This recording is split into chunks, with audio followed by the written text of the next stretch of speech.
こんにちは。今日も漢字のレッスンです。Today the goal is to learn the kanji for the days of the week. Half of them I've already introduced in a previous video, so this should go fairly fast.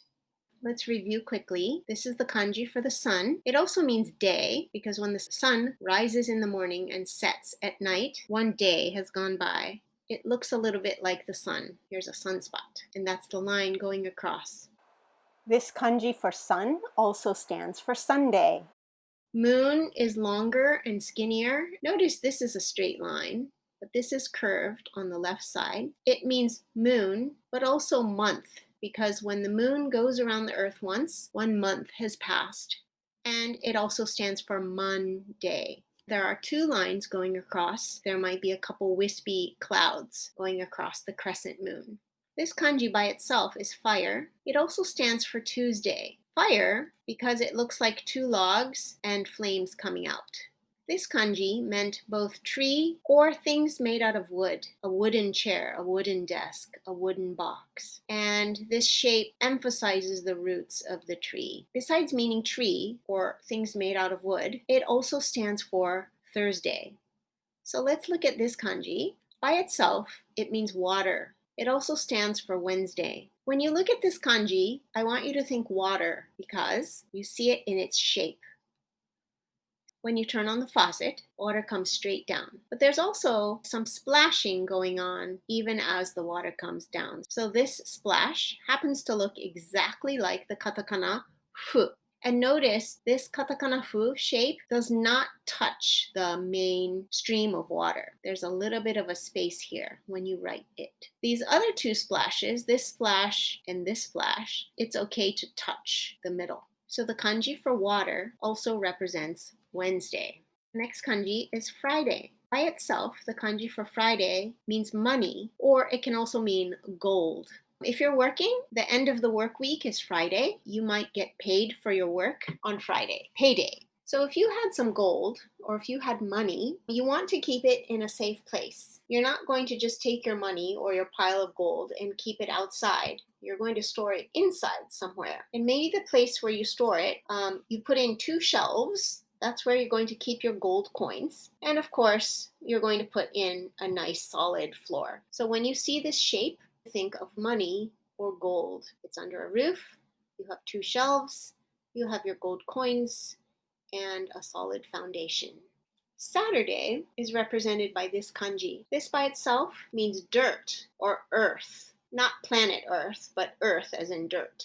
This is the ground, and you've planted something in the dirt, so maybe a seedling is sprouting. So we just talked about these 3 kanji. Please take a moment and say aloud the hints that you found helpful and be able to say the meaning of each of these kanji and explain how their shapes can help you remember that.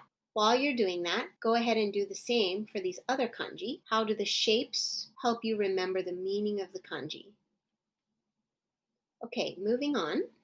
Let's build speed. Now the kanji are out of order. So what do each of these kanji mean as single kanji and not as days of the week? So you're going to point to each one and say things like dirt, earth, tree or wooden, water, gold, money, fire, sun, moon, month, day. Then go back and say which day of the week each one of these represents. はい、次です。Moving on. Hopefully, you're starting to recognize the kanji for the days of the week. As single kanji, though, most commonly they represent the other meanings. So this represents money or gold. This is water. This is fire. And when they represent days of the week, these are really just abbreviations for the days of the week. So this stands for Friday, but just like on the calendar, we might write F or W or TH for Friday or Wednesday or Thursday. As single kanji, each one of these are really abbreviations for which days of the week. Next, I want to introduce you to the other kanji that you need to add to make a complete word for each day of the week. Each of these kanji, if you put them here, and you add these other 2 kanji, that's when you get the whole word for Monday or Friday or Thursday. Each complete word is 3 kanji long. So this one changes for the various days of the week, but all of them need these two kanji after them. This kanji or these kanji together mean day of the week. So really, in order to write Friday, you're going to write gold day of the week and moon day of the week for Monday. So this is the abbreviation for Sunday, but really to write Sunday, you're going to write Nichi Yo Bi. Nichiyobi, Sunday. Getsuyobi, Getsuyobi for Monday.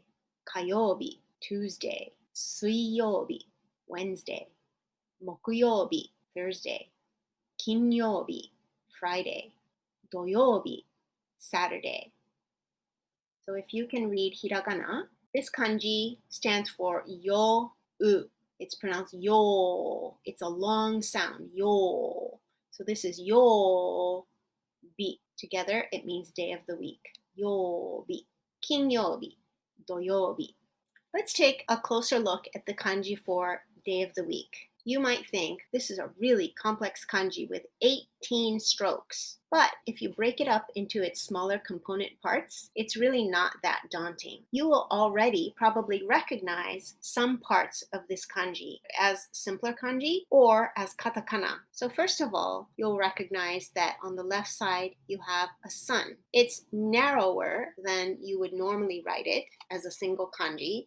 You have to make it narrow in order to make space for all of these other strokes. Then we add two shapes that look like katakana yo.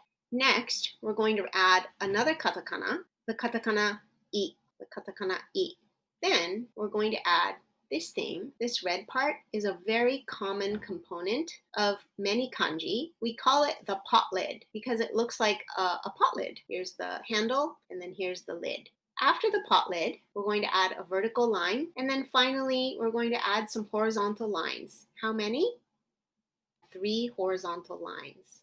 First chunk, second chunk, third chunk, fourth chunk, fifth chunk, and finish. Remember that anytime you write any kanji or even any hiragana or katakana, the stroke order tells you that you should always do the left parts before the right. Always write the top parts before the bottom. Strokes go down. You never go up. Only 1 or 2 exceptions. So never go up, down, and across. Always go down, down. Also, strokes go from left to right. Always go from left to right. Never go from right to left. So left to right and down is correct, but never go right to left. You would never start a box shape and as one connected line go up to the right, down, and to the left. You would never do that. And remember that anytime you have a kanji that has a box shape like this, or a partial box shape like this one, always connect the across and down stroke, the corner stroke that goes across the top and down the right. That's always a connected stroke. You never lift your pen or pencil on this corner. It's always one connected stroke. Across and down are always connected. So this is always connected. Across and down. Okay, so let's practice reading some of the days of the week. In green, we have the 7 days of the week.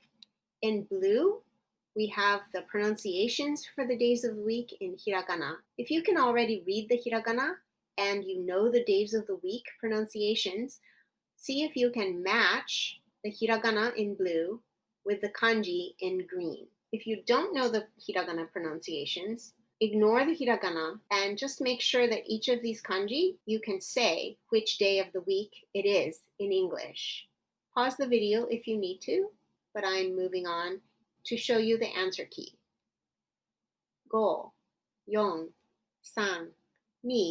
1。はい、答えです。Here are the answers. Okay, so hopefully you got many of them correct. You're building some speed and confidence in recognizing days of the week kanji. Here, we'll do it one more time. On your own paper, number 1 through 7, and write in English which day of the week each of these is. And then Next to each one of those, also write A, B, C, D, E, F, G to match the hiragana word with what you've already written in English. And if you're in my class, we'll check the answers together next class. Now you can start recognizing these kanji on calendars, on posters and websites announcing concerts and other events, on meeting agendas, and all kinds of things.